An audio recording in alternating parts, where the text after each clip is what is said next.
그렇게 중년이 된다. 물에 요코 지음, 부유나 옮김. 탐나는 책 출판. 내 마음 같지 않은 나를 있는 그대로 받아들이기.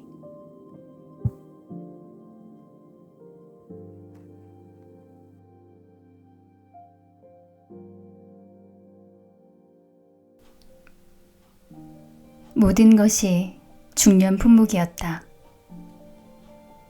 불과 얼마 전까지 여러 해 동안 온라인 쇼핑몰을 이용했다. 해외 온라인 직구에 열중했던 시기도 있었고 정기적으로 미네랄 워터를 배달받았던 적도 있다. 하지만 앞으로는 꼭 필요한 물건이 아닌 한 자제하기로 했다. 온라인 쇼핑몰을 이용하면 주문과 배송이 무척 편리하지만 언젠가부터 뒷정리가 귀찮게 느껴지기 시작했기 때문이다.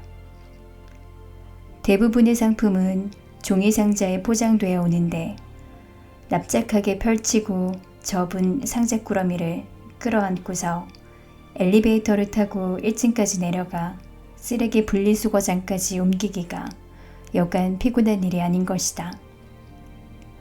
한때는 상자를 거실에 방치해 둔 채로 마치 가구처럼 상자 위에 물건을 올려두기도 했다. 그러다 이건 좀 너무했나 싶어 반성한 후 그때그때 정리하게 되었다. 가장 양이 많던 시기에는 매일 크기가 제각각인 크고 작은 상자 서너 개가 배송되었다. 그렇게 일주일이 지나면 상당한 양이 쌓여 상자를 펼치고 모아서 끈으로 묶는 것만으로도 진이 빠졌다. 주문할 때는 뒷정리 따위 까맣게 잊어버리고는 무거운 물건이나 부피가 큰 물건도 집에 가만 앉아서 받을 수 있다니 세상 편하네라며 가벼운 마음으로 물건을 척척 산다. 그런데 집까지는 다른 누군가가 배달해 주지만 집 안에 들여놓는 순간부터는 딱히 대신해줄 사람이 없으므로 스스로 정리할 수밖에 없다. 한꺼번에 책을 30권 구입하여 배송받았을 때도 그것을 정리하는 일은 내 몫이었다. 어렸을 때부터 집에는 내 책이 넘칠 만큼 많았는데 그 책들을 이렇게 정리했다 저렇게 정리했다 하는 일은 일종의 놀이였다. 회사에 다니던 시절 집을 옮겨야 할 때면 옷장은 없는데 책을 잔뜩 넣은 상자가 몇십 개씩 쌓여 있어서 이삿짐센터 직원이 싫어하기도 했다. 몇천 권이나 되는 책을 포장하고 새로 옮긴 집에서 상자를 풀고 책을 책장에 다시 꽂는 일련의 행위가 나는 전혀 고생스럽지 않고 오히려 즐거웠다. 그랬는데 최근 들어 그 일이 터무니없이 힘들게 느껴지기 시작했다. 예전에는 두 팔 가득 한 아름은 되는 양의 단행본도 단숨에 들었는데 지금은 도저히 그렇게는 안 된다. 왕년에는 한 번에 옮길 수 있었던 양도 무거워 라며 두세 번에 나눠서 옮긴다. 서점에 가서 무심코 책을 많이 사기라도 하면 다음날 팔이 뻐근하다. 심할 때는 근육통이 생겨 컴퓨터 키보드를 두드릴 때 미묘하게 팔이 떨리기도 한다. 잘 생각해보면 30권의 책을 한 번에 사야 할 이유가 없다. 그저 편리하다는 이유만으로 아무 생각 없이 한꺼번에 사는 것인데 샀다고 해서 한 번에 30권을 읽을 수 있을 리 없다. 그러니 부담 없이 들 수 있는 만큼만 사면 집에 돌아와서도 피곤해지지 않는다. 장을 볼 때도 혼자 살고 있으니 대량으로 구입하지 않고 그때그때 필요한 것만 사오면 장바구니도 가벼워진다. 문득 이런 사실에 생각이 미쳤다. 어제는 1년 동안 온라인 쇼핑몰에서 산 물품의 거래 명세서를 버리기 전에 들춰보다가 할 말을 잃었다. 그때 이거 편리해 보이네 싶은 물건을 샀을 뿐이라 구입 목록을 모아서 보기는 처음이었다.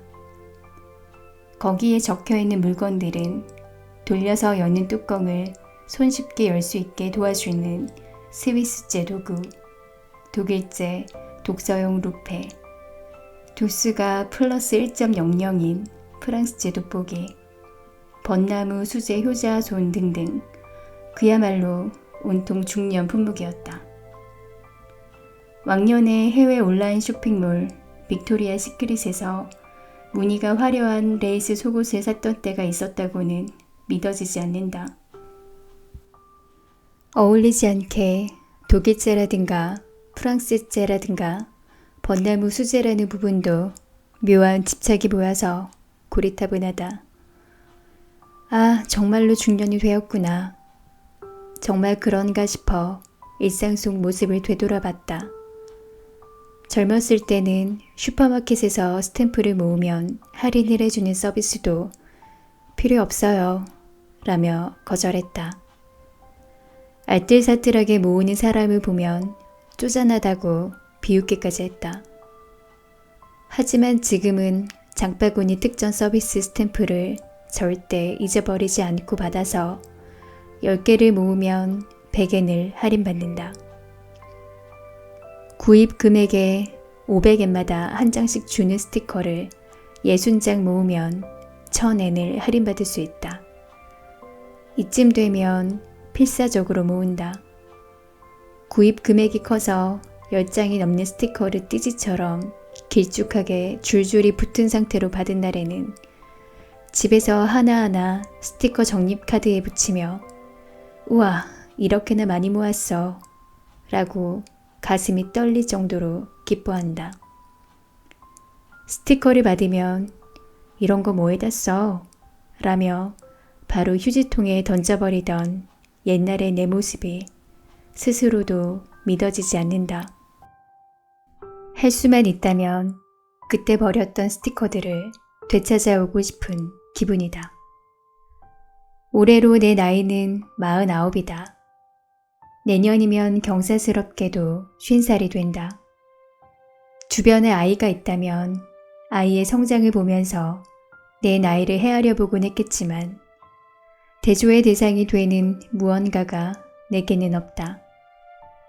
고양이와 함께 살고 있지만 고양이는 자란다고 두 다리로 걷게 되는 것도 아니고 초등학교에 입학할 일도 없다. 데리고 온 날로부터 손가락을 꼽아보면서 어머, 벌써 5살이네 라며 놀라곤 한다. 그런 상황이다 보니 평소에 내 나이 따위는 완전히 깔끔하게 잊고 지낸다.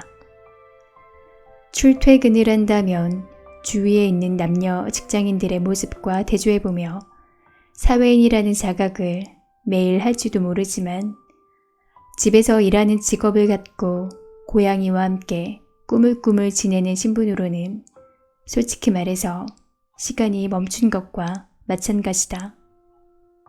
원고 마감일이 다가오면 아, 벌써 한 달이 지났나 라고 생각하고 햇볕과 해가 기우는 시간으로 변해가는 계절을 느낀다.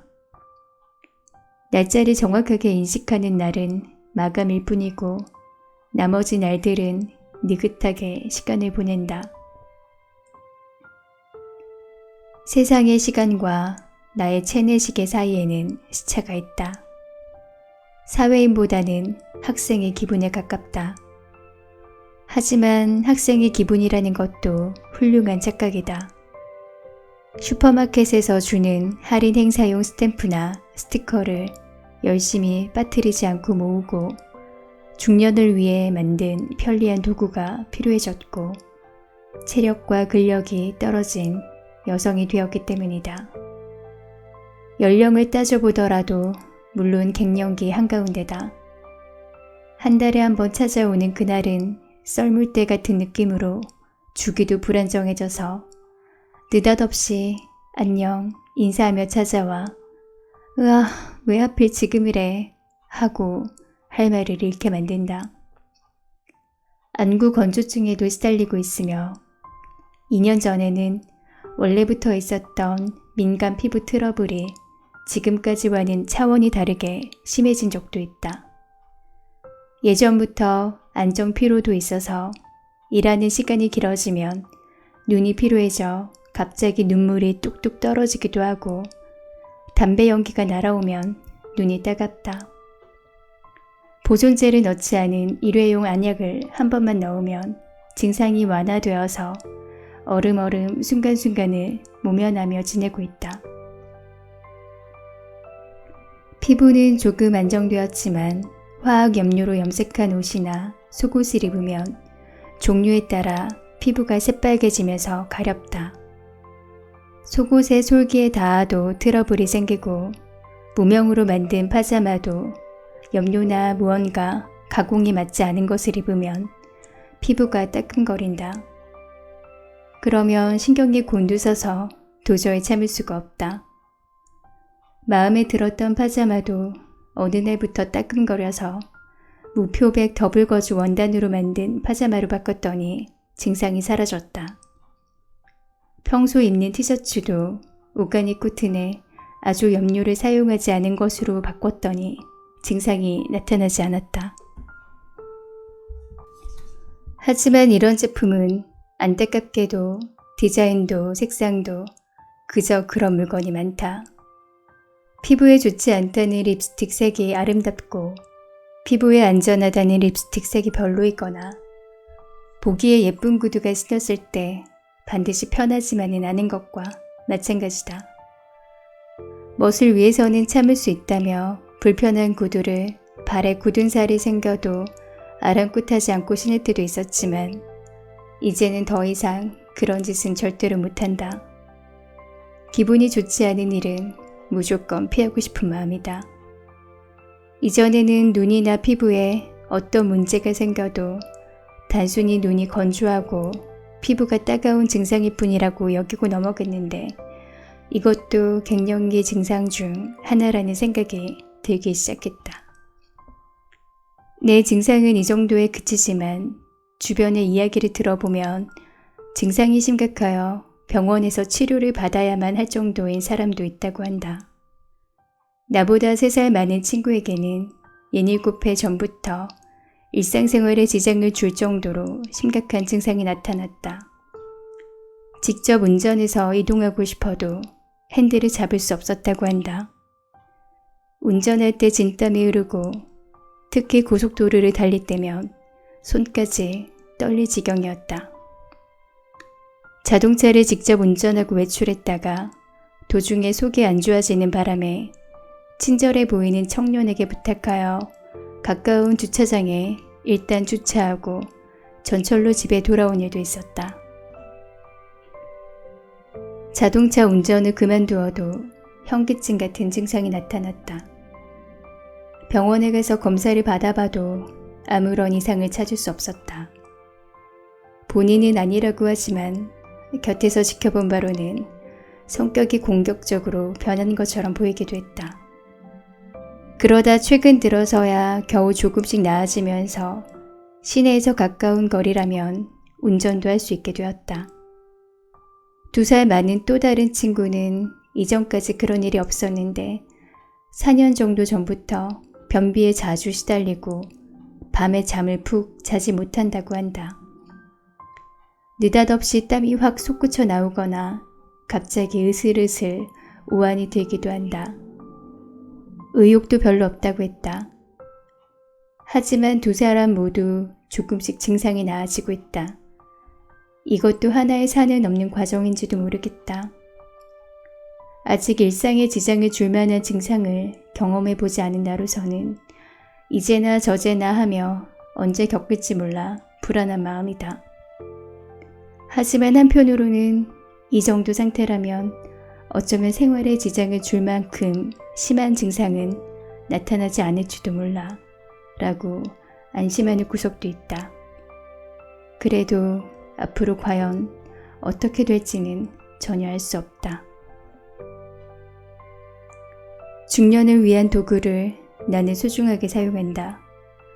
그런 도구로 병뚜껑도 편하게 열고 효자손으로 등을 긁으면 하, 시원해 라고 얼빠진 소리가 날 만큼 기분이 좋다. 노안이 시작되면서 읽기 힘들었던 크기의 글자도 돋보기 덕분에 지금은 지나치다 싶을 정도로 잘 보인다. 흥분하며 책을 손에서 놓지 못하고 끊임없이 읽는 바람에 다음날 눈이 몹시 피로하고 뻑뻑해지는 어이없는 일도 저질렀지만 아무튼 어떤 상황에서도 무리하고 싶어도 할 수 없게 되었다. 무리하지도 참지도 않고 편리한 도구를 사용하면서 생활 스타일을 바꿔간다. 귀찮아진 일은 하지 않는다. 무의미하게 참지 않는다. 내가 이 나이가 되어 처음 터득한 것은 스스로를 조금 풀어주고 그리고 아껴주는 일이었다.